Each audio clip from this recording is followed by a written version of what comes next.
जी ने मुझे इनवाइट किया और मुझे बहुत खुशी हुई क्योंकि वो मेरे मित्र रहे हैं और मेरा इलाहाबाद विश्वविद्यालय से जुड़ाव भी रहा है। मेरी उच्च शिक्षा वहीं पर हुई है बेसिकली। तो मुझे बहुत सहज जुड़ाव महसूस होता है आप लोगों से। मैं महामाया राजकीय महाविद्यालय के सभी शिक्षकों का और विशेष रूप से डॉक्टर सुनंदा चतुर्वेदी जी का और इस वेबिनार के कोऑर्डिनेटर डॉक्टर संतोष सिंह और इस वेबिनार के कन्वीनर डॉक्टर जयदेव का मैं बहुत आभार व्यक्त करता हूं कि उन्होंने इस महत्वपूर्ण विषय पर सीरीज का शुरुआत किया है, आयोजन किया है और उम्मीद होगी कि आज हम इस पर कुछ चर्चा कर सकेंगे, एक दूसरे के अनुभवों को जान सकेंगे, शेयर कर सकेंगे। तो जैसा कि आप सभी को पता ही है कि टॉपिक मेंटल हेल्थ प्रमोशन है और उसमें हम बात करेंगे कि how to strengthen our positivity and psychological wellbeing. आप देख सकते हैं कि पूरा विश्व कहीं ना कहीं आज तो काफ़ी पीड़ा में है एक महामारी की वजह से, और इसके पहले भी तमाम मानसिक मुद्दे रहे हैं जिसकी वजह से समस्याएं देखने में आई हैं। तो आप देख सकते हैं कि पॉजिटिविटी को कैसे लिया जा सकता है। बेसिकली आप देखेंगे तो होता क्या है कि लोग शुरुआती दिनों में, आपके पास बहुत से ऐसे एग्जाम्पल्स होंगे या आपने कहानियां सुनी होंगी कि बहुत से लोग ऐसे रहे कि जिनका प्रारंभिक जीवन बहुत कष्टों में बीता है, लेकिन आपने उनके अगर बायोग्राफी को पढ़ा हो या ऑटोबायोग्राफी को पढ़ा हो तो अभूतपूर्व बदलाव आए हैं उनमें। कुछ नाम मैं जिक्र करना चाहूंगा, जैसे साइंस के क्षेत्र में डॉक्टर अल्बर्ट आइंस्टाइन, और बिजनेस के क्षेत्र में जिससे कि आमतौर पर सभी लोग जानकारी रखते होंगे या रूबरू होंगे, धीरू भाई अंबानी, रिलायंस कंपनी के मालिक, जिनका कि निधन हो चुका है और उनके पीढ़ियां उस व्यवसाय को आगे बढ़ा रही हैं। और हिंदी के क्षेत्र में देखेंगे आप तो मैं तुलसीदास जी का नाम लेना चाहूंगा। तो यहाँ पे आप आइंस्टाइन के अर्लियर डेज, उनको उनके विद्यालय में, स्कूल में शिक्षक ने ये समझ के उनको डिस्कार्ड कर दिया था कि एक दीन बालक है, लेकिन वास्तविकता क्या थी कि वो बहुत ही जीनियस थे और लोगों से काफी अलग थे। बाद में जिसका कि आपने देखा कि उन्होंने साइंस के क्षेत्र में बहुत से ऐसी थ्योरी दी है जो कि पूरे यूनिवर्सल वे में रिलेटिविटी थ्योरी के नाम से जानी जाती है और पूरी दुनिया उसका आज भी लोहा मानती है। धीरू भाई अंबानी के क्षेत्र में देखेंगे कि उन्होंने प्रारंभिक जीवन में पेट्रोल पंप पे काम किया, काफी निम्न स्तर पर जाकर उन्होंने अपनी सेवाएं दी और बाद में एक बहुत बड़ा टाइकून बने, बिजनेस टाइकून, और एक बहुत कई सारी इंडस्ट्रियां स्थापित की जिसका कि पूरे विश्व में एक स्थान है। और आप देखेंगे कि जो कवि, हिंदी के महान कवि तुलसीदास जी हैं, उन्होंने रामचरितमानस की रचना शायद ना हुई होती, लेकिन उन्होंने, अगर उनका एक, मैं तो बहुत कम जानता हूं उसके विषय में, लेकिन इतना जरूर जानता हूं कि शायद वो अपनी पत्नी से मिलने गए थे और उनकी पत्नी ने उनको बहुत उलाहना दी थी कि आप इस तरह मुझसे मिलने क्यों बार बार आते हैं। और उसके कारण से कहीं ना कहीं एक उदात्तीकरण का कॉन्सेप्ट है साइकोलॉजी में, सब्लिमेशन जिसको कहा जाता है, उससे दुखी होकर उन्होंने कुछ क्रिएटिव काम किया और एक महाकाव्य की रचना की रामचरितमानस के रूप में, जिसको कि आज जनमानस उससे परिचित है और उन चीजों को अध्ययन करता है या उसके लेख बातों को उद्धृत करता है। तो यहाँ मेरा मुख्य मकसद बताने का ये था कि हम लोग अपनी निगेटिविटी से मूव कर सकते हैं पॉजिटिविटी की तरफ। तो ये इंस्टांसेज हैं जिससे आप कुछ लर्निंग कर सकते हैं या मोटिवेट हो सकते हैं अपने आप को इम्प्रूव करने के लिए। तो अब मैं चाहूंगा कि एक प्रारंभिक प्रस्तुति थी और मैं चाहूंगा कि अपना स्लाइड शेयर करूं जिसके माध्यम से हम लोग एक दूसरे से कनेक्ट हो सकें, कुछ जिसको कि आप देख सकेंगे और मैं बोल सकूंगा उस पर। तो संतोष जी, मैं स्लाइड स्क्रीन शेयर कर सकता हूं ना? जी जी सर।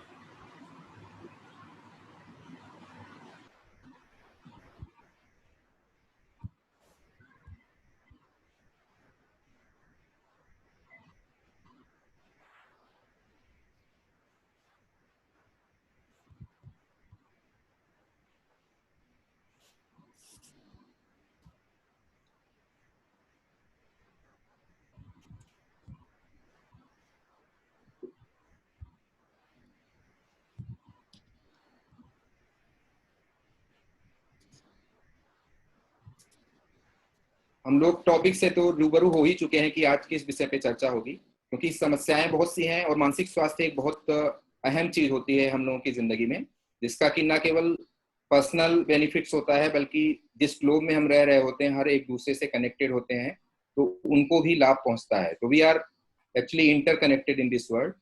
तो उस वे में मेंटल हेल्थ का महत्व जानना बहुत जरूरी है। तो अगर आप देखेंगे तो मेंटल हेल्थ के मुद्दे कई जगहों पे चर्चा में लाए जाते हैं। वो मेडिकल साइंस भी हो सकता है, सोशल वर्क भी हो सकता है, साइकेट्रिस्ट भी हो सकते हैं इसमें। इसमें साइकेट्रिक एक ब्रांच है मेडिकल साइंस की, और काउंसलिंग का एक एरिया हो सकता है जिसमें कि साइकोलॉजिस्ट भी हो सकते हैं और अदर फील्ड्स के भी हो सकते हैं। और साइकोलॉजी तो एक डिसिप्लिन है ही जो इस चीज को कवर करती है प्राथमिकता के साथ। और सबसे बड़ी चीज है कि हम हर किसी एक व्यक्ति में एक साइकोलॉजिस्ट बसता है। तो निश्चित रूप से हम सभी कहीं ना कहीं एक ह्यूमन नेचर से परिचित होते हैं, इसलिए हम सभी एक कहीं ना कहीं साइकोलॉजिस्ट के रूप में अपने आप को समझ सकते हैं। तो जैसा कि साइकोलॉजी एक डिसिप्लिन है जिसमें हम मानसिक प्रक्रियाओं का, व्यवहार का या मन का अध्ययन करते हैं, तो साइकोलॉजी कहीं लिमिटेड नहीं है इस मामले में कि हम यही अध्ययन करते हैं, सिर्फ मानसिक व्यवहार का ही अध्ययन करते हैं, बल्कि इसमें कई सारी चीजें आपको देखने को मिल सकती हैं। जैसे इसके कई एरियाज हैं, कई ब्रांचेज हैं जिसके थ्रू हम काफी कुछ अध्ययन करने को कोशिश करते हैं मानव व्यवहार के बारे में। तो मनोविज्ञान को तो प्राथमिकता से एबनॉर्मल चीजों से ही जाना जाता रहा है कि मानसिक बीमारियां हैं या मानसिक अवसाद है, रोग है, इन चीजों से ज्यादा इसकी पहचान शुरुआती दौर में रही है। लेकिन धीरे धीरे इस डिसिप्लिन का ऐसा विकास हुआ है कि इसमें छोटी से छोटी चीजें इंसान के विषय में कवर की जाती हैं। जैसे डेवलपमेंटल साइकोलॉजी एक पार्ट है जिसमें जन्म से लेकर मृत्यु तक की हम सारी घटनाओं का अध्ययन करते हैं कि कैसे चेंजेस आते हैं, कैसे डेवलपमेंट होता है, कैसे रिलेशनशिप बनती है, या किस तरह से डिफरेंट चेंजेस आते हैं एक स्टेज से दूसरे स्टेज बढ़ने पे।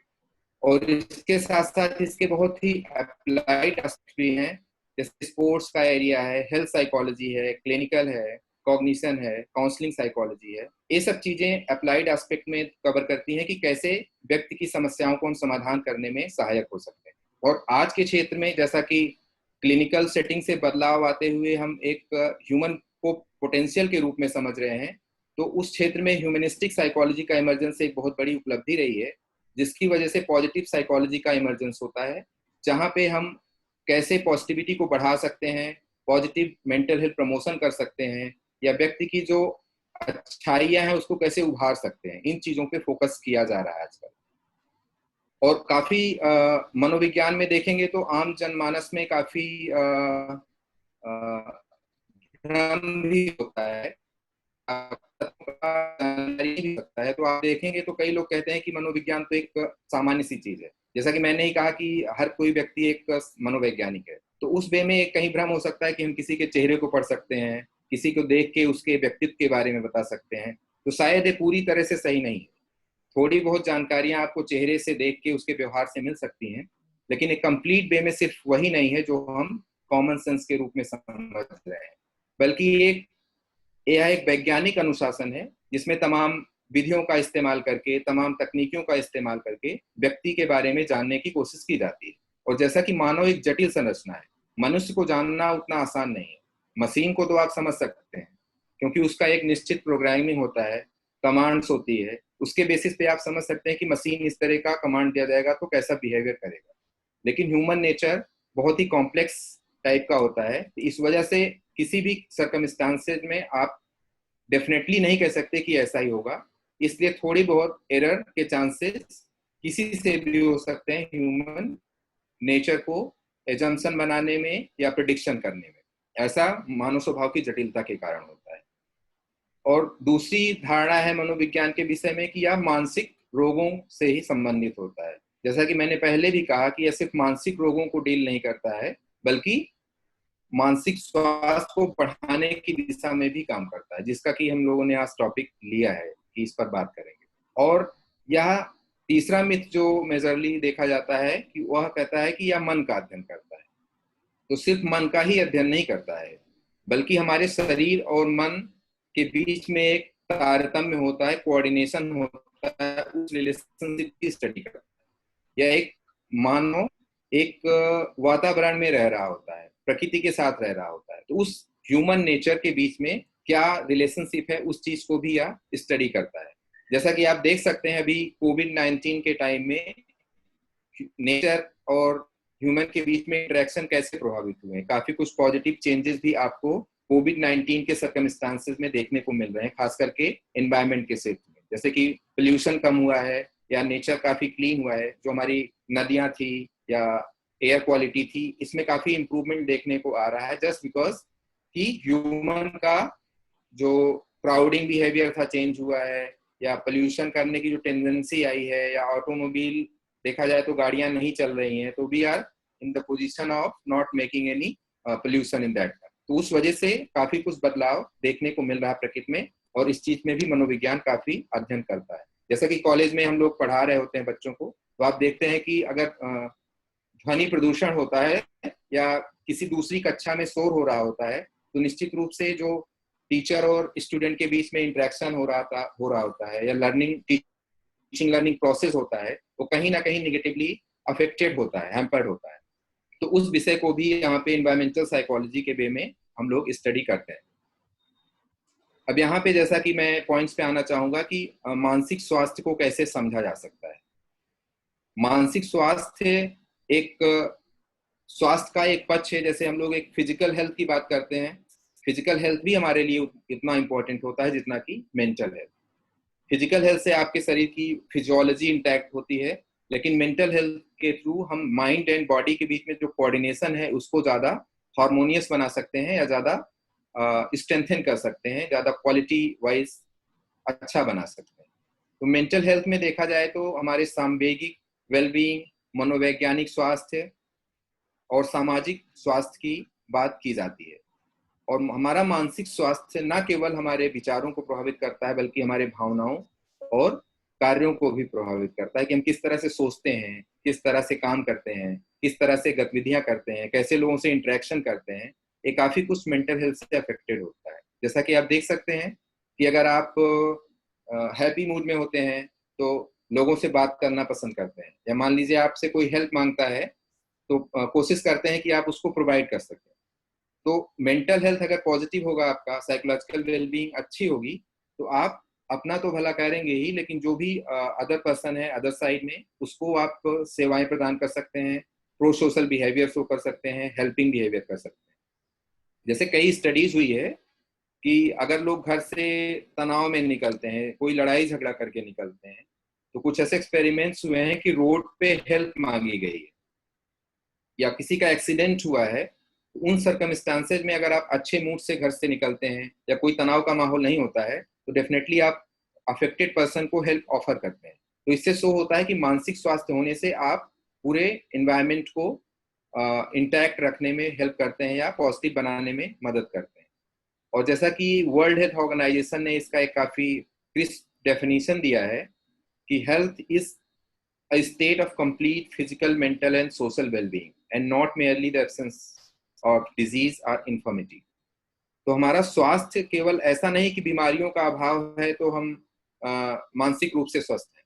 हेल्थ एक होलिस्टिक कॉन्सेप्ट है जिसमें कि psychological, physical, mental and social all aspects wellbeing के हैं, वो कवर होते हैं। तो अगर ऐसा नहीं कि आप बीमार नहीं है या फिजिकली इल नहीं है, तो मेंटली कंप्लीटली साउंड है। तो फिजिकल हेल्थ एक एस्पेक्ट है। हो सकता है बीमारी आपको कोई फिजिकल एलिमेंट ना हो, लेकिन मानसिक रूप से हो सकता है आप सुदृढ़ ना हो।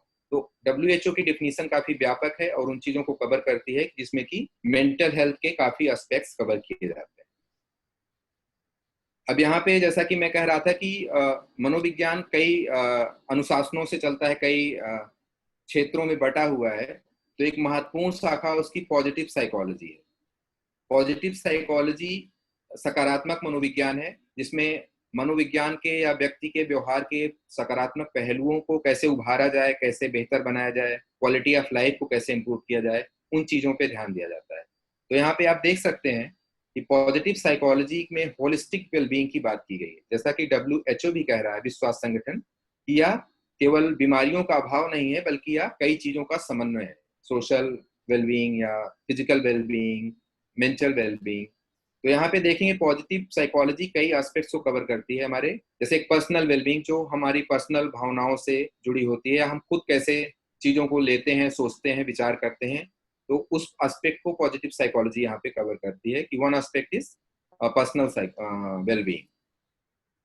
दूसरा है सोशल वेलबींग। हम जैसे साइकोलॉजी में इंडिविजुअल पे फोकस किया जाता है कि व्यक्ति कैसा सोचता है, लेकिन उसके सोशल एस्पेक्ट में देखेंगे तो हम एक समाज में रहते हैं, कम्युनिटी में रहते हैं, तो वहां पर आप एक दूसरे व्यक्ति से अंतर क्रिया करते हैं, दूसरे के विचारों से प्रभावित होते हैं। तो उस पर्सपेक्टिव से देखा जाए तो सोशल वेलबींग का होना भी बहुत जरूरी है, क्योंकि सोशल वेलबींग होने से आप अच्छे से समाज से, दूसरे व्यक्तियों से, अपने संबंधियों से अच्छे से इंटरेक्ट कर पाएंगे।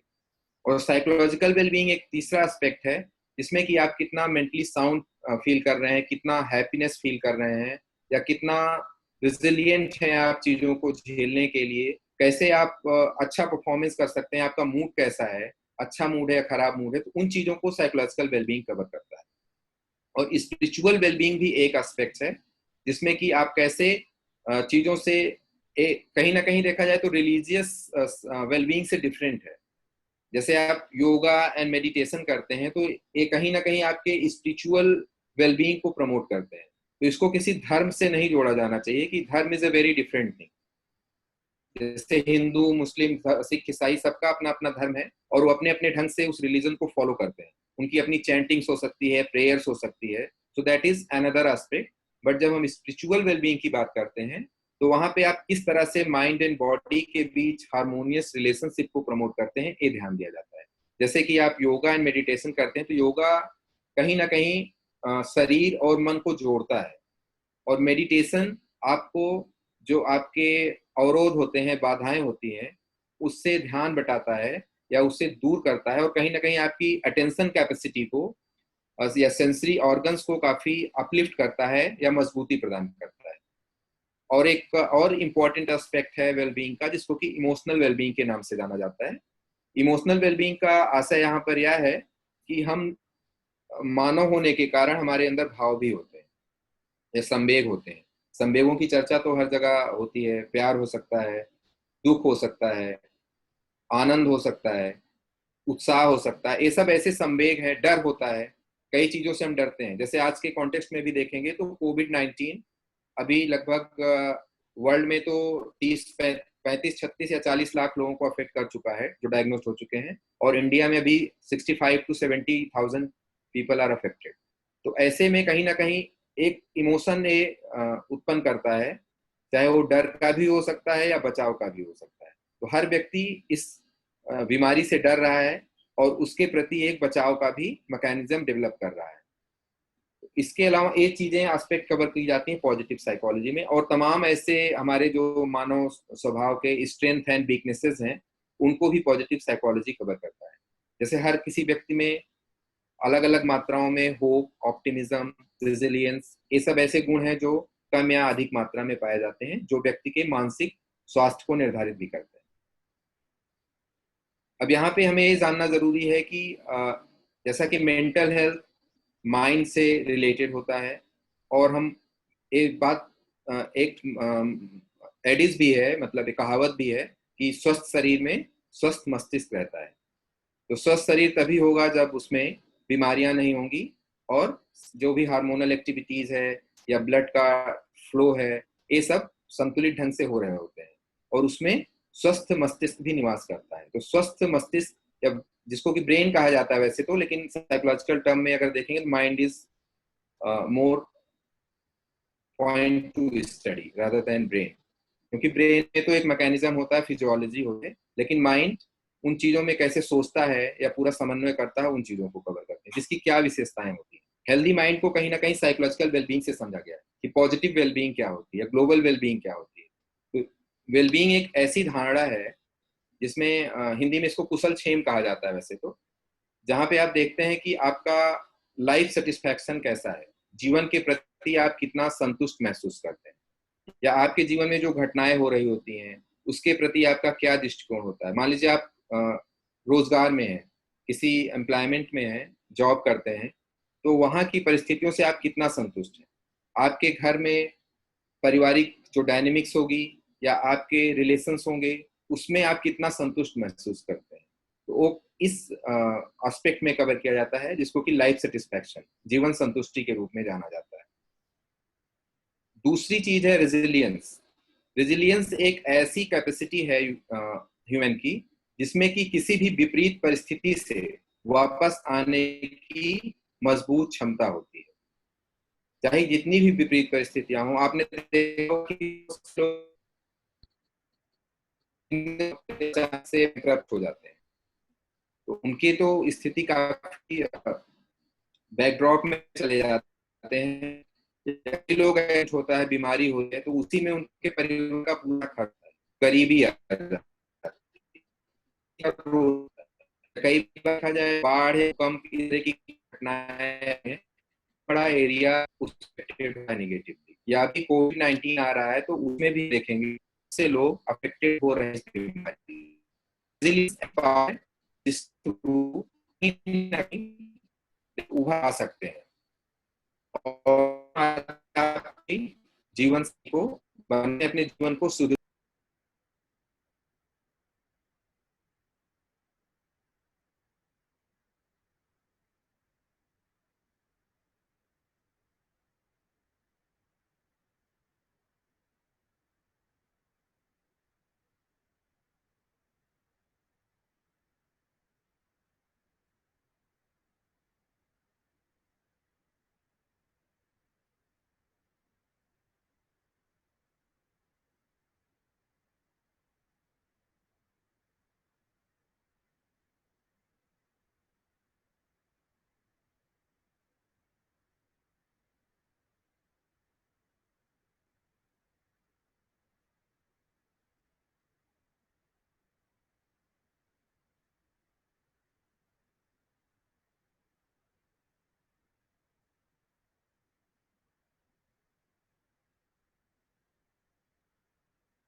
लाइफ सेटिस्फैक्शन सबसे इम्पोर्टेंट एस्पेक्ट है कि आप अपने जीवन से संतुष्ट होते हैं, प्रसन्न होते हैं।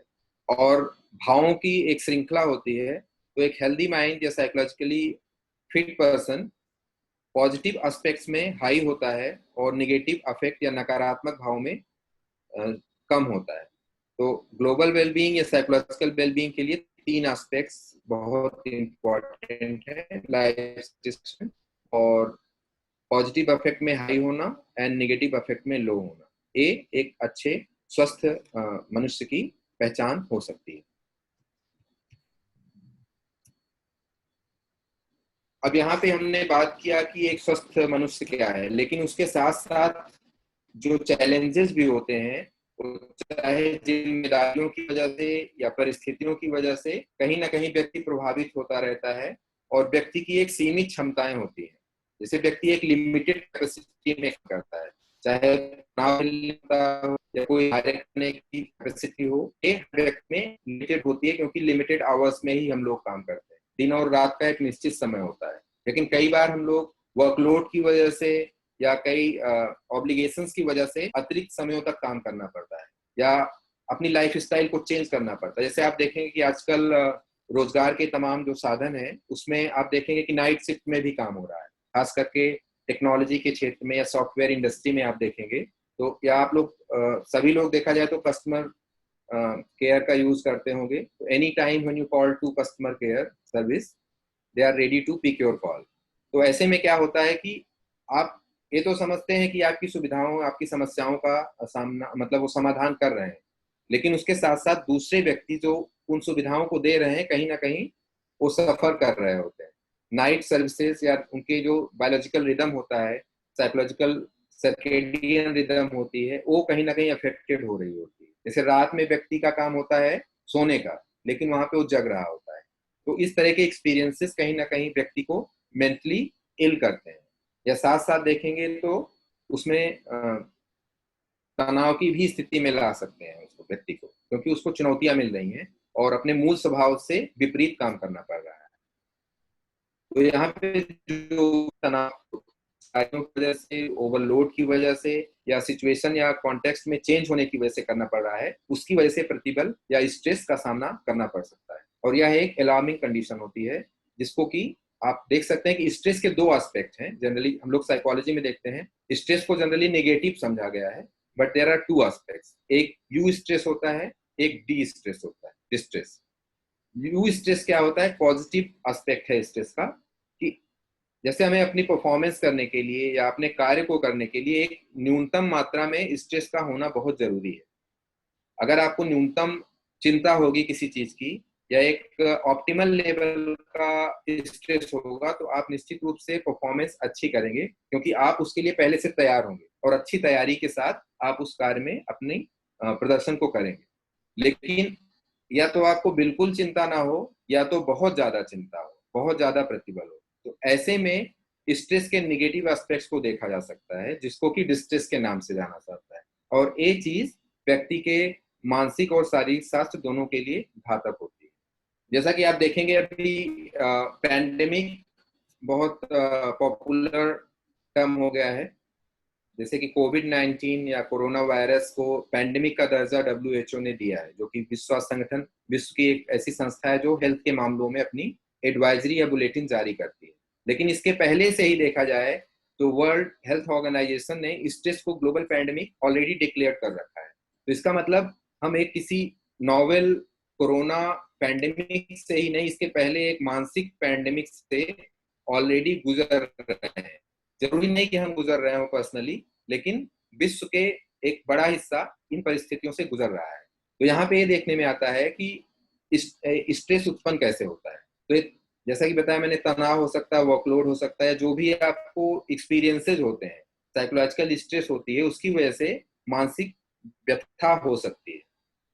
और देखा जाए तो विश्व में जैसे मनोवैज्ञानिक बीमारियां तो बहुत सारी हैं, लेकिन एक काफी प्रचलित देखेंगे तो आप तो दुश्चिंता, जिसको कि एंजाइटी डिसऑर्डर कहा जाता है, डिप्रेशन, अवसाद या प्रतिबल, ये सब बहुत ही पॉपुलर काइंड ऑफ डिसऑर्डर्स हैं, मनोवैज्ञानिक विकार। इसके अलावा गंभीर विकार भी होते हैं, लेकिन वो कम प्रतिशत लोगों में होता है, तो शायद उसकी चर्चा यहाँ जरूरी नहीं है। लेकिन इन समस्याओं से देखा जाए तो आम जीवन में हर कोई कहीं ना कहीं अफेक्टेड हुआ रहता है। इसलिए हम यहाँ पे इसकी बात कर रहे हैं कि हम अपने दैनिक जीवन में एंजाइटी फील कर सकते हैं, लेकिन जब वो काफी आप पे लॉक क्रिएट करने लगे आपके मेंटल कैपेसिटी पे, तो वो डिसऑर्डर का रूप ले लेता है। या डिप्रेशन आप देख सकते हैं कि एक भारी तादाद में लोग आज के वातावरण में डिप्रेसिव सीन में रह रहे हैं, जिसकी वजह से स्ट्रेस फैल रहा है और मनोवैज्ञानिक बीमारियां फैल रही हैं, लोग साइकोलॉजिकली इल फील कर रहे हैं।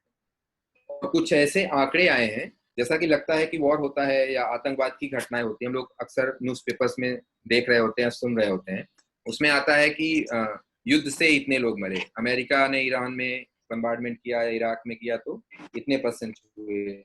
भारत पाकिस्तान के बीच कोल्ड वॉर की सिचुएशन हमेशा रहती है, तो कुछ ना कुछ कैजुअलिटीज होती रहती हैं दोनों पक्षों से। इसके तमाम हिस्सों में देखा जाए तो टर्बुलेंस है, जिसकी वजह से वॉर एंड टेररिज्म घटनाएं देखने में आती हैं, या तमाम एक्सीडेंट्स होते हैं जनरल रूटीन लाइफ में, रोड ट्रैफिक, एयर क्रैश रहती है। इससे डेथ का बुरा एक्सपीरियंस होता है, लेकिन हम लोग इस से कहीं ज्यादा लोग और खास करके सुसाइड के रेट जो हो रहे हैं यंग जनरेशन में भी और तरह की जनरेशन में भी देख सकते हैं कि सुसाइड के केसेस ज्यादा हैं। तो यह कहीं ना कहीं दिखाता है कि मानसिक समस्याओं से लोग ज्यादा पीड़ित हैं और उसके प्रति के पास ठोस उपायों की कमी है, निपटने की कमी है। इस वजह से वो एक्सट्रीम स्टेप, क्योंकि अपनी जान को हानि से लेता है, जब उसको लगता है कि हम उस चीज से निपट पाने में सक्षम नहीं है, तभी वो ऐसे उपायों की जरूरत आता है जिससे कि वो जीवन का अंत करता है। तो और कहीं ना कहीं साइकोलॉजिकल सपोर्ट या हेल्प की कमी होती है, इस वजह से ऐसे स्टेप लोग लेते हैं। और ये भी देख सकते हैं आप कि इनिशियल डेज में या जो हमारा शुरुआती दौर था सभ्यता का, उसमें कोई तनाव नहीं था, उसमें कोई चैलेंजेस नहीं थे। लेकिन जैसे जैसे टेक्नोलॉजी, इंडस्ट्रियलाइजेशन आया है, जॉब क्रिएट हुए हैं, उसकी वजह से क्या होता है, टेक्नोलॉजी की वजह से या नॉलेज सिस्टम के इंक्रीज होने से कंपटीशन भी बढ़ा है। क्योंकि पहले लोग जो शिक्षा लेते थे या एजुकेशन सिस्टम इस तरह का था कि वहां पे आप ज्ञान के लिए शिक्षा, लेकिन आज जो हम ज्ञान ले रहे हैं या शिक्षा ले रहे हैं, उसका पर्पज सिर्फ नॉलेज गेन करना नहीं है, बल्कि उससे आप कितना बेनिफिट पा रहे हैं, आपको नौकरी या जॉब मिल रही है कि नहीं मिल रही है। निश्चित रूप से एक एक अवसर पे कई सारे एप्लीकेंट्स होते हैं, तो वहां पे तनाव ज्यादा होता है। या स्कूली शिक्षा में देखेंगे, आजकल के बच्चे 100% में 99.8% पा रहे हैं, तो 90% पाने वाला बच्चा अपने आप को इंफीरियर फील करता है। हम लोगों के टाइम में तो शायद ऐसा, जो यंगर जनरेशन को छोड़ दिया जाए, जो अभी लेटेस्ट करंट जनर है, वहां पे तो लोग इस तरह के फील कर रहे हैं, लेकिन हम लोग तो 60-70% पाने पर भी लगता था कि ये अच्छा स्कोर है। लेकिन करंट जनरेशन 95% पाने पे भी उसको लगता है कि वी आर नो वेयर। या देख सकते हैं उनका एडमिशन नहीं होता है हायर एजुकेशन, उच्च शिक्षा संस्थानों में उनका एडमिशन अच्छे संस्थानों में नहीं हो पाता है, क्योंकि वो अच्छा स्कोर या एक्सट्रीम स्कोर नहीं पा पाए हैं। तो और नौकरियों में भी देखेंगे आप, तमाम जैसे आप देखते हैं कि प्रतियोगी परीक्षाएं होती रहती हैं, उसमें बच्चे नहीं होते हैं, जबकि अपने जीवन का एक लंबा समय तैयारी में देते हैं और उनको असफलता हाथ लगती है। ऐसे में ये चीजें है हमारे सामने, जो कि स्ट्रेस को या मेंटल हेल्थ को अफेक्ट कर रही है, और इस पे ध्यान दिया जाना बहुत जरूरी है।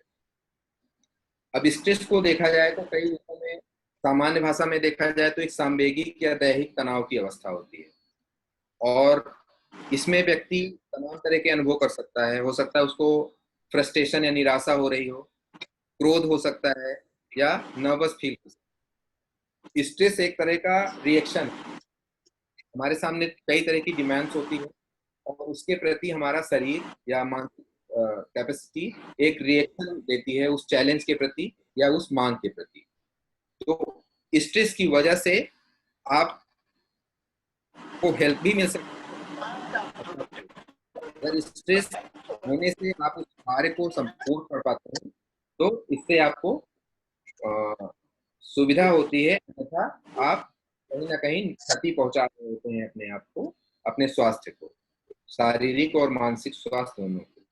क्योंकि स्ट्रेस में देखा जाए कि जब एंजाइटी होती है तो तमाम तरह के बायोकेमिकल रिएक्शंस होते हैं, शरीर में तमाम तरह के हार्मोन्स या न्यूरोट्रांसमीटर्स जनरेट होते हैं, जो कि अलग अलग परिस्थितियों में अलग अलग तरह के न्यूरोट्रांसमीटर कम या ज्यादा मात्रा में हो सकते हैं, जिनका कि हमारे शरीर पे काफी प्रभाव होता है, तो निश्चित रूप से हमारी बॉडी को कहीं ना कहीं अफेक्ट कर रहे होते हैं।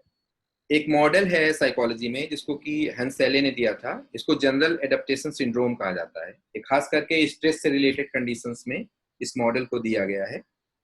यहाँ पर देखा गया है कि 3 स्टेजेस होती हैं स्ट्रेस से निपटने के लिए। तो एक तो आदमी पहले सामान्य अवस्था में होता है, जिसको कि होम्योस्टेसिस कहा जाता है, मतलब ये बैलेंस की अवस्था होती है जहाँ पे व्यक्ति सामान्य ढंग से काम कर रहा होता है।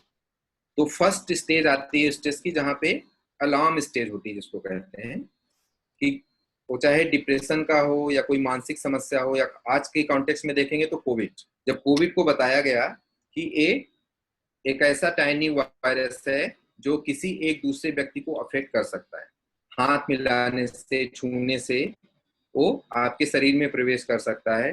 तो यह एक तरीके का अलार्म स्टेज था कि आपको इंफॉर्मेशन मिली कि यह एक ऐसी बीमारी है जिसकी वजह से हम बीमारी।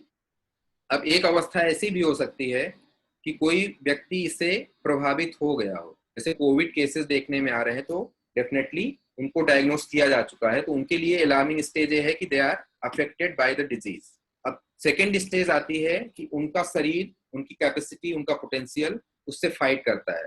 तो कई लोगों में देखा जाए तो जैसे कि अभी कहा जा रहा है कि एसिम्प्टोटिक कोरोना है, तो उसका मतलब ये है कि बॉडी में कहीं ना कहीं एंटीडॉट्स हैं उसके, जिसकी वजह से वो उस क्षमता से लड़ पा रहे हैं उस बीमारी से। तो ये रेजिस्टेंस स्टेज है जहाँ पे आपका शरीर उस बीमारी से या उस समस्या से लड़ने में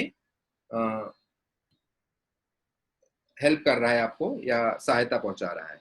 लेकिन एक ऐसी भी अवस्था आती है जहाँ पे आपका शरीर हो सकता है सक्षम ना हो, या आपकी मेंटल कैपेसिटी, मेंटल जो पोटेंशियल है वो उस चीज को सस्टेन ना कर पा रहा हो।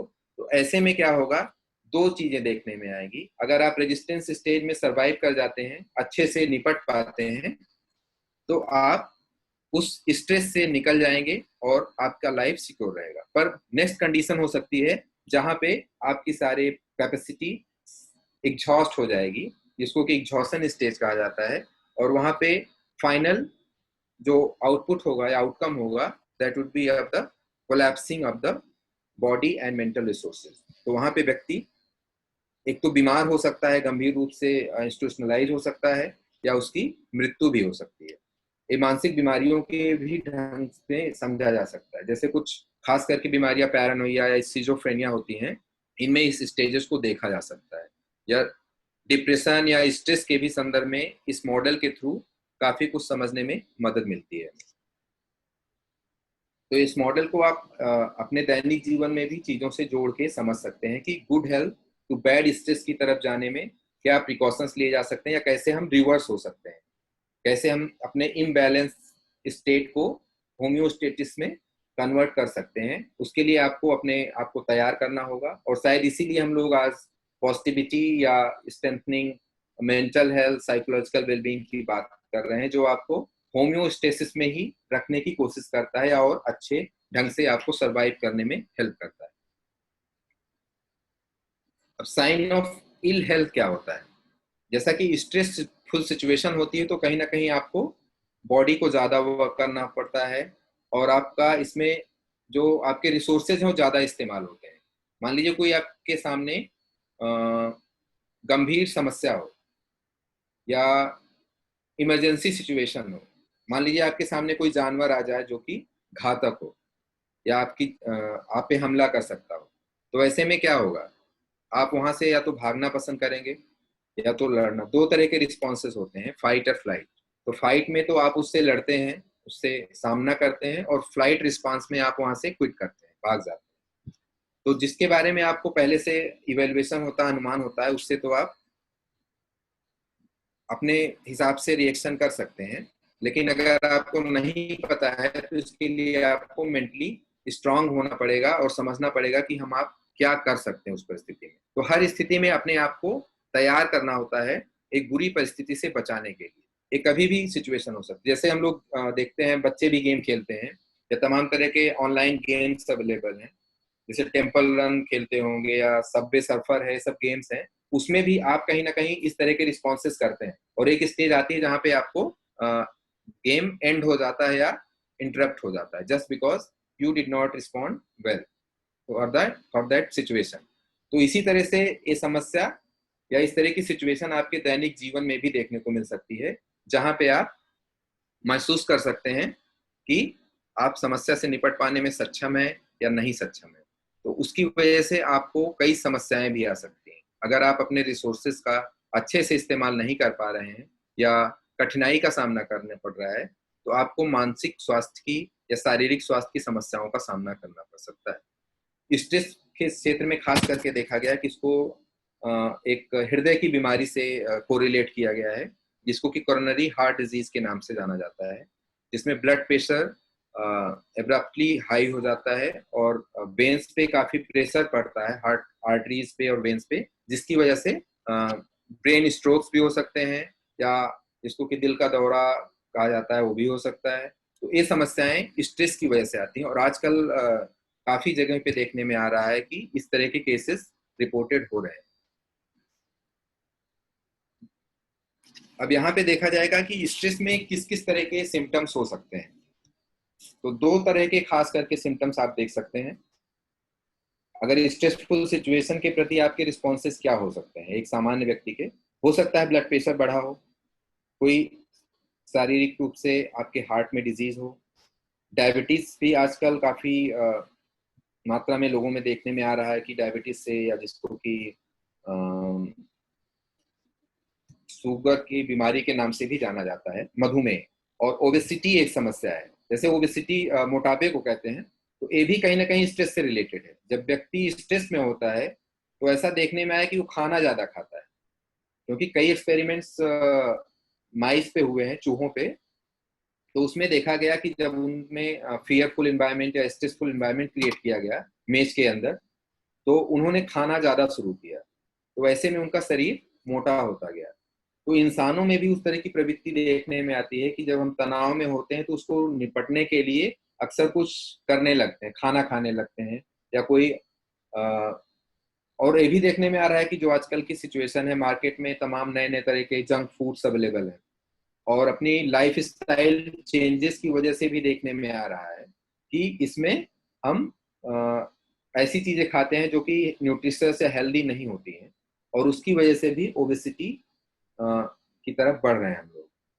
और इस स्ट्रेस के अलावा फिजिकल रिस्पॉन्सेस क्या हो सकते हैं, व्यक्ति को एंजाइटी या डिप्रेशन हो सकता है या कई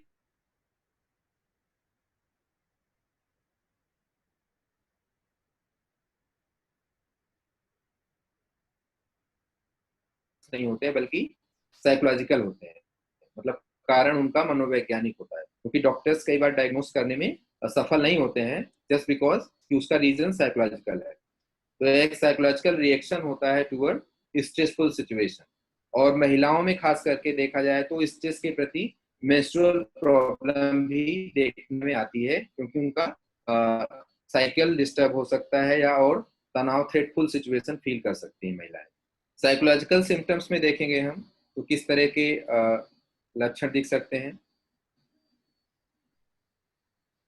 यहाँ पे देखने में आएगा कि जैसा कि ओबेसिटी उधर फिजिकल सिम्टम था, पर यहाँ साइकोलॉजिकल सिम्टम्स के रूप में उसको देखते हैं कि निपटने के लिए हम बहुत ज्यादा खा सकते हैं या बहुत ज्यादा सोने में आप समय दे सकते हैं या बिल्कुल नहीं सो सकते हैं। दो कंडीशन हो सकती है तनाव में हो अगर आप, या तो काफी लंबे समय तक सोते रहेंगे या लंबे समय तक जगते रहेंगे, क्योंकि आपके पास कोई और मैकेनिज्म नहीं है डील करने का।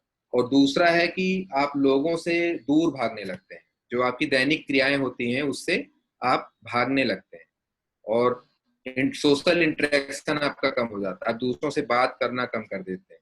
और दूसरा ये भी देखने में आता है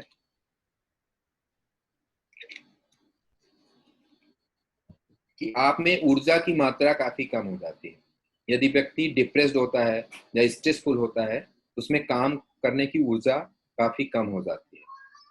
व्यक्ति मामलों से ध्यान बटाना शुरू कर देता है या उसमें शून्यता का अनुभव होने लगता है। शरीर में देखा जाए तो उसको कई तरह के पेन्स हो सकते हैं, दर्द महसूस हो सकता है।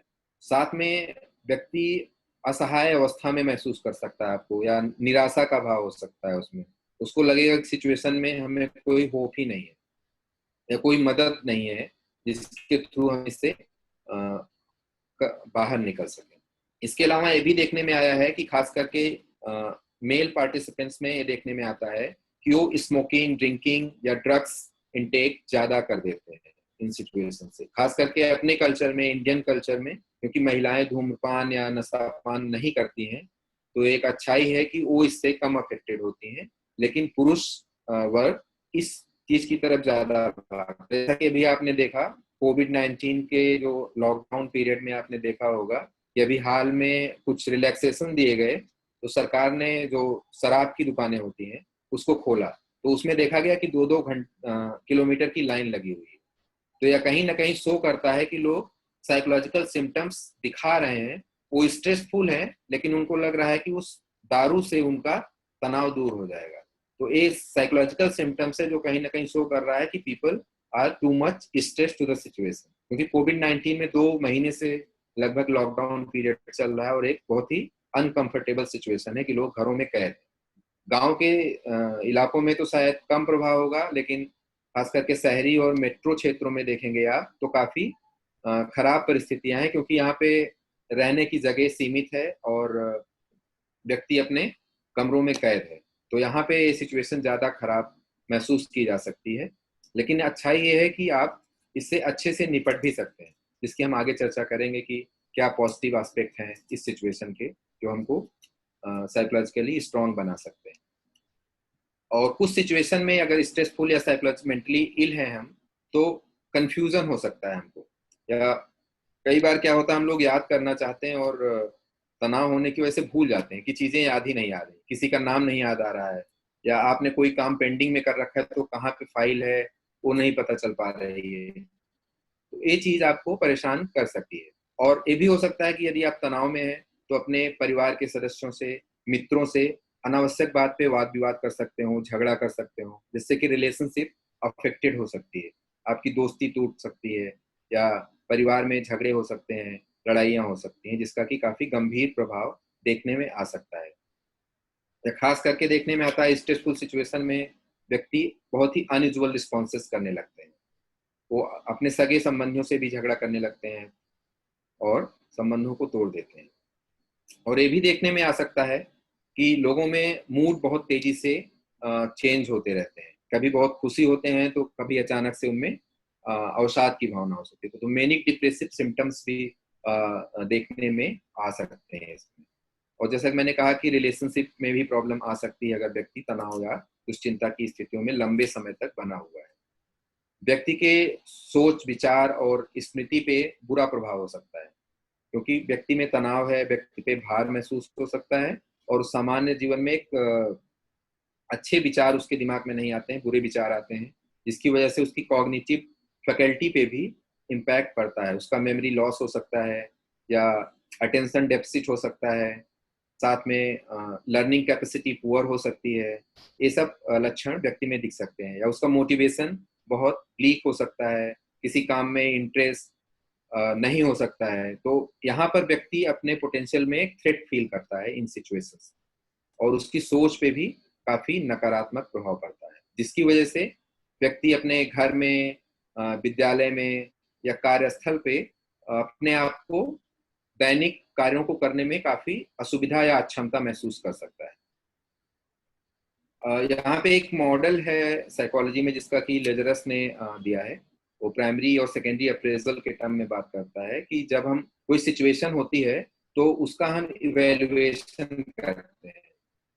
2 तरह से कर सकते हैं, या तो उसको थ्रेट चैलेंज के रूप में लेते हैं, और दूसरा हो सकता है कि उसको एक अच्छे एस्पेक्ट्स में लेते हैं। तो जब थ्रेट लेते हैं तो दैट बिकम्स मोर प्रॉब्लमेटिक। तो उसके बाद एक प्राथमिक स्तर पे उसकी स्ट्रेसर की व्याख्या की जाती है, और जब चैलेंजिंग फील होती है, थ्रेटफुल होती है, तो दूसरे लेवल पे भी उसका इवेल्युएशन किया जाता है कि हम उस समस्या से, हमारे पास साधन कितने हैं, संसाधन कितने हैं उसको निपटने के लिए, या किस तरह से हम परसेप्शन करते हैं कि हमारे पास क्या क्या रिसोर्सेज अवेलेबल है।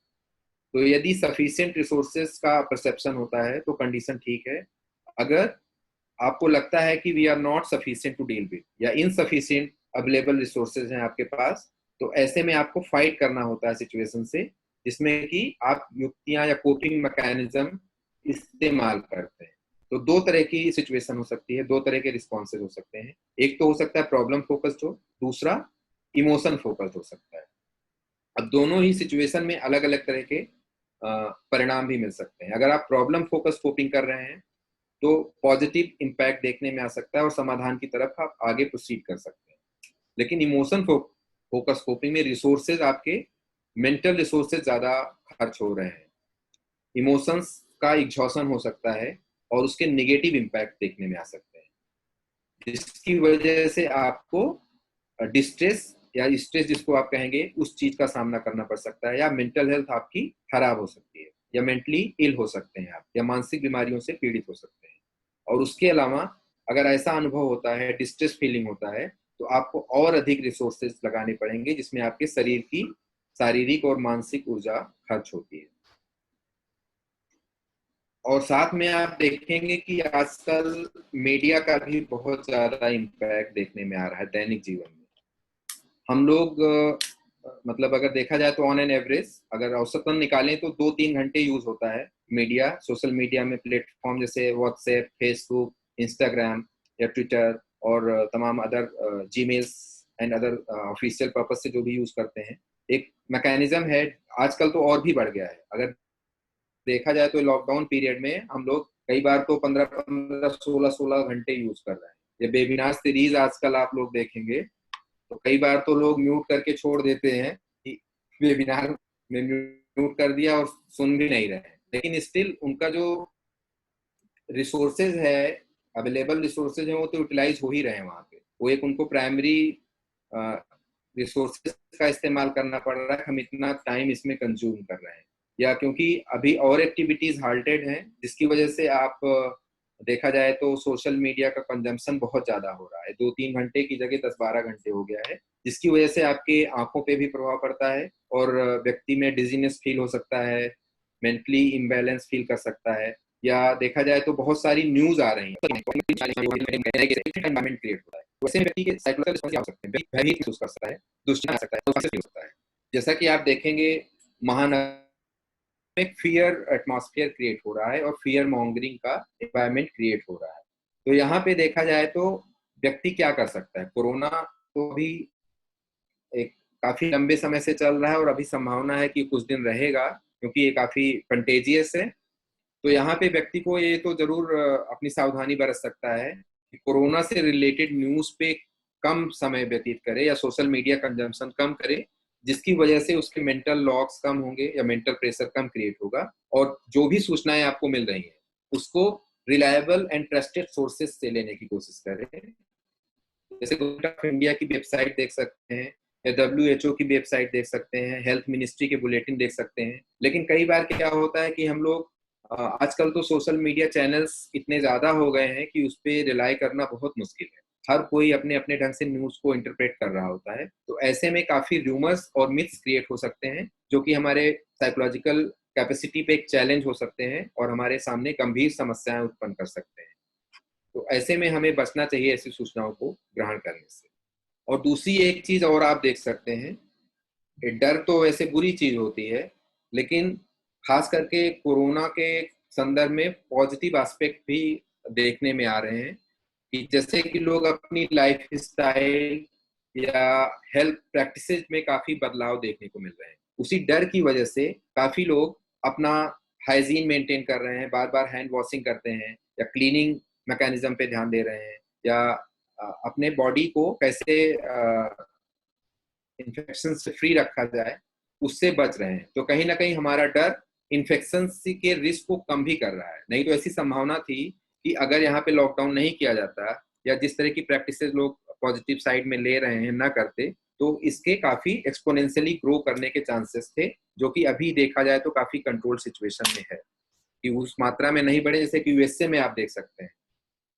यूएसए में क्योंकि वहाँ के प्रेसिडेंट भी बार बार बोलते रहते हैं कि we are not going to lock down our country, तो इससे जनता में जाता है कि सिचुएशन इज नॉट वरीसम, कि उतनी भयावह स्थिति नहीं है, इसलिए हम आपस में इंटरेक्ट कर सकते हैं या सोशल डिस्टेंसिंग को नहीं फॉलो कर रहे होते हैं। तो डर कहीं ना कहीं आपको बुराइयों से बचाता है या किसी गंभीर स्थिति से बचने में मदद भी करता है कई बार। तो इसके फियर के कई बार पॉजिटिव साइड्स भी देखने को मिलते हैं। अब यहाँ पे हम बात करेंगे कि कैसे हम मेंटल हेल्थ की क्या क्या युक्तियां अपना सकते हैं एक पॉजिटिव अप्रोच के साथ, जिससे कि लंबे समय तक हम अच्छे से कार्य कर सकें या मानसिक स्वास्थ्य को बेहतर बना सकें। क्या नाम है, संतोष जी 2-4 मिनट का ब्रेक ले सकते हैं क्या? हेलो, कंटिन्यू करें, चलिए कंटिन्यू ही करते हैं।